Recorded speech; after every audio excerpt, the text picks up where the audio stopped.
Some of you have had a marriage fall apart.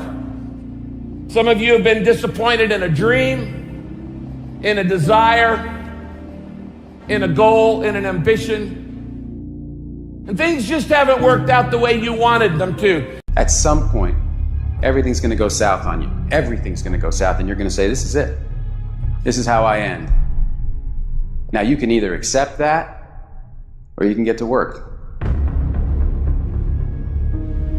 That's all it is. You just begin. You do the math. You solve one problem, then you solve the next one. Whatever drama you may be dealing with, this is not the end of you.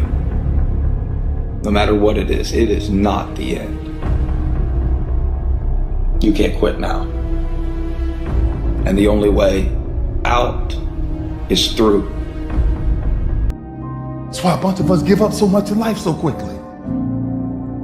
But suppose I told you the greatest pain of my life is the reason I'm standing here today. See, sometimes we think the pain is what controls us. It's actually our subconscious mind that if we ever tapped into that, that's what dictates most of our lives. If you don't control pain, it'll control you. Now, if you know what you're worth, now go out and get what you're worth. But you gotta be willing to take the hits and not pointing fingers saying you ain't where you wanna be because of him or her or anybody. Cowards do that, and that ain't you. You're better than that.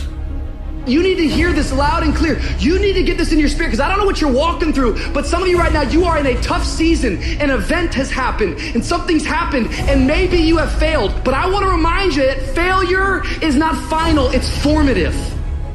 It is part of the process. It's part of the journey.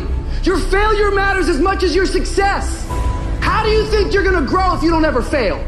Yet some of you have failed and you have decided, well, guess what? I'm a failure. No, failure is an event. It is never a person. Just because you failed doesn't mean that you're a failure. In fact, failure is actually fuel for your future. You have to fail in order to succeed. The darker the night, the brighter the morning. This too shall pass. You're going to get through this thing. See, in your life, everybody has a turn back moment. You have a moment where you can go forward or you can give up. But the thing you have to keep in mind before you give up is that if you give up, the guarantee is it will never happen. That's the guarantee of quitting, that it will never happen, no way under the sun. The only way the possibility remains that it can happen is if you never give up, no matter what. You're getting tired. There's no shame in feeling burnt out. It's no shame. But the trick is, say to yourself, I gotta rethink it and get this thought out of my mind. Why? Because the shame is in quitting. So if you thought about it, there ain't nothing wrong with that. But whatever you do, don't let that thought become a reality. You see, the fight's not over if you've been knocked down. It's only over if you quit. If you make the decision to get up one more time, I'm telling you, you will win the fight.